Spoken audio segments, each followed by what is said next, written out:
Bună, dragilor, și bine ați venit la o nouă citire. De această dată vă invit la o citire generală, iar dacă titlul v-a atras, înseamnă că aveți aici cu siguranță mesaje pentru dumneavoastră. Voi aborda citirea atât din punct de vedere al dragostei, cât și din punct de vedere al carierei, sănătății sau spiritualității, în funcție de mesajele care îmi sunt transmise.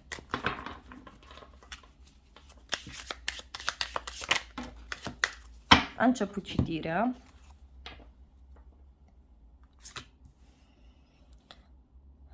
Văd aici pe cineva care își încearcă norocul. Este o persoană care încearcă să obțină ceva anume, însă cu puterea minții. Este foarte bine că e așa. Totul se poate întâmpla aici ca prin magie. În schimb, văd că e nevoie și de un echilibru în alte cazuri.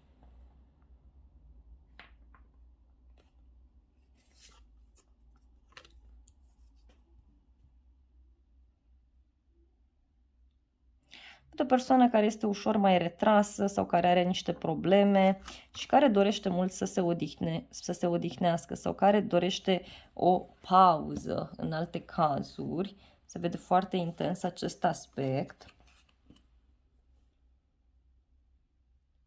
O persoană foarte autoritară, cineva care are o poziție de conducere într-un grup de oameni sau în zona prietenilor. Și de aici să știți că lucrurile iau o altă întorsătură. Cineva ia o atitudine mult prea fermă, mult prea dură, da? Într-o anumită situație. Cineva își urmărește aici propriul interes, se folosește de o cunoaștere pe care o are. Cineva se folosește de niște informații prețioase pe care le deține. În cadrul unei întâlniri sau în cadrul unei relații de trio, văd o persoană care este obosită și care încearcă să găsească o soluție în tăcere, în singurătate, în cele mai multe cazuri.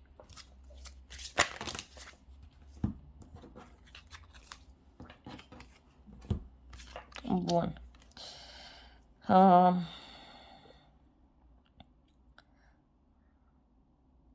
Unii văd că ori sunteți într-o pauză de la locul de muncă, ori vă planificați o vacanță.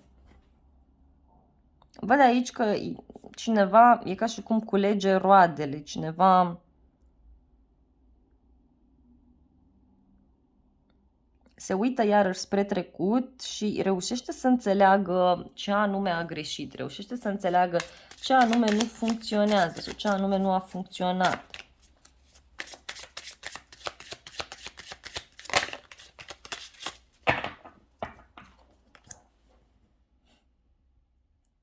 Turnul. Aici văd că ați trecut printr-un eveniment total neașteptat, împreună cu o persoană foarte dragă vouă. Poate avea legătură cu un bărbat foarte plin de viață, foarte pozitiv, un bărbat căruia îi place așa să se distreze, îi place să acționeze.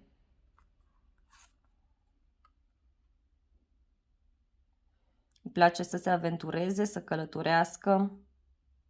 O decizie pe care ați luat-o sau o discuție mai aprinsă, dar care a schimbat aici destul de mult relația, a schimbat destul de mult lucrurile.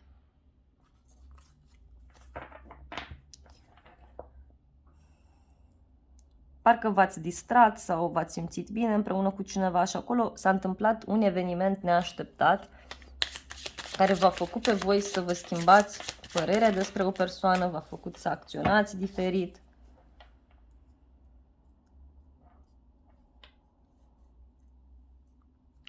Văd pe cineva care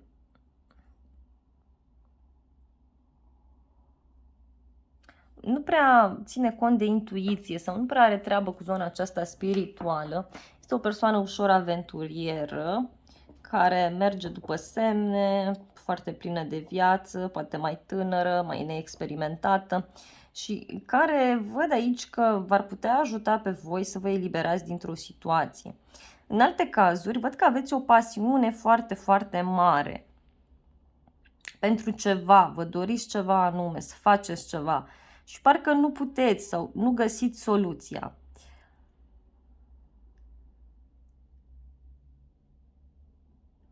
Sfatul este aici să vă călcați puțin pe inimă sau să renunțați la lucrurile care vă fac rău, să renunțați la persoanele care nu sunt bune în viața voastră. Iar se vede foarte clar acest aspect. Poate e cazul să vă aventurați puțin în necunoscut.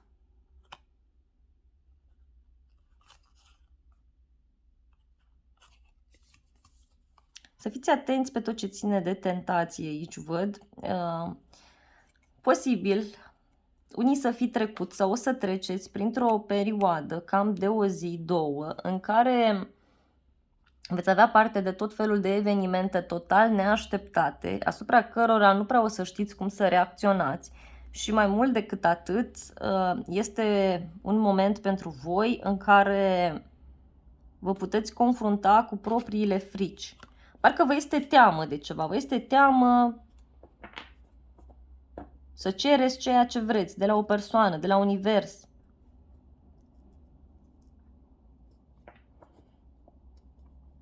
Un moment de relaxare pe care poate vi l-ați luat sau pe care vi-l luați și care ține de a vă cumpăra ceva, care ține de bani sau poate vă cumpărați o excursie sau vă luați pauză, vă cumpărați ceva bun și stați liniștiți în casă.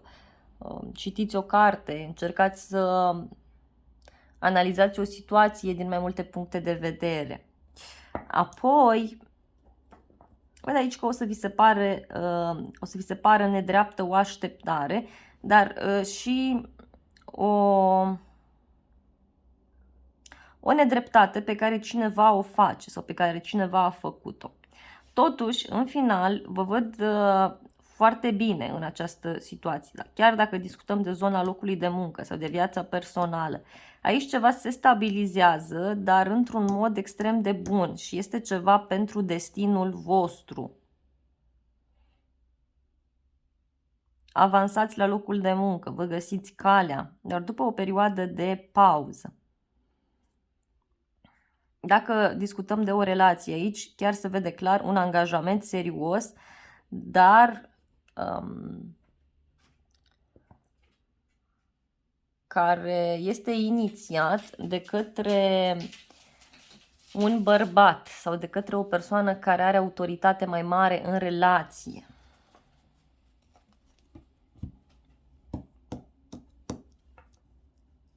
Voi cred că ați pățit ceva în trecut, ați avut o traumă, ați avut ceva și din acest motiv văd că momentan sunteți în pauză sau momentan nu prea știți cum să reacționați. Vă este teamă de acest turn care oricum apare și care vă ajută să vă eliberați, dar printr-un șef sau printr-un bărbat. Poate nu știți ce să faceți în privința unei relații. Nu vă dați seama dacă este ceva serios, dacă nu este ceva serios.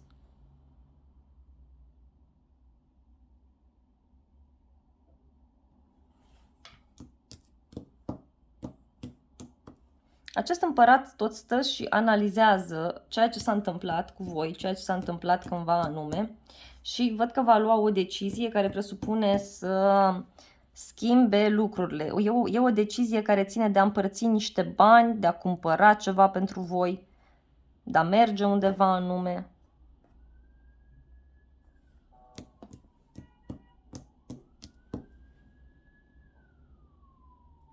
Parcă vreți să faceți o donație sau vreți să faceți ceva aici voi. Mare atenție cum vă distribuiți banii iarăși pentru alții. Pentru cei care sunteți singuri, să știți că poate apărea o persoană, dar în momentul în care voi vă detașați puțin de trecut, aveți ocazia acum să scoateți din viața voastră niște persoane toxice. Acum este momentul vostru. Să culegeți niște roade, să-i ajutați pe ceilalți, să primiți ajutor, iarăși că în multe cazuri văd că voi nu vreți să primiți acest ajutor care vi se oferă. Haideți să vedem zodiile implicate și avem zodia Berbec, Taur, Gemeni, Balanță, Vărsător, Fecioară, Capricorn, Berbec, Leu, Săgetător. Dar nu este neapărat nevoie să aveți legătură cu aceste semne zodiacale. Dragii mei, este un moment special pentru voi în care atitudinea poate schimba tot și în care lucrurile devin din ce în ce mai stabile, devin din ce în ce mai frumoase pentru voi. Și asta este extraordinar de frumos, extraordinar de bine. Simt aici să vă spun iarăși că aveți nevoie de multă liniște, de multă disciplină. Ar fi bine să vă mai ocupați puțin de anumite tehnici spirituale pe care voi le practicați, care vă atrag, că toate sunt bune în mare parte. Ideea este să simțiți, să conectați cu ele. Dragii mei, acestea au fost previziunile de această dată. Eu vă mulțumesc frumos pentru vizionare, vă iubesc, vă îmbrățișez cu drag pe toți.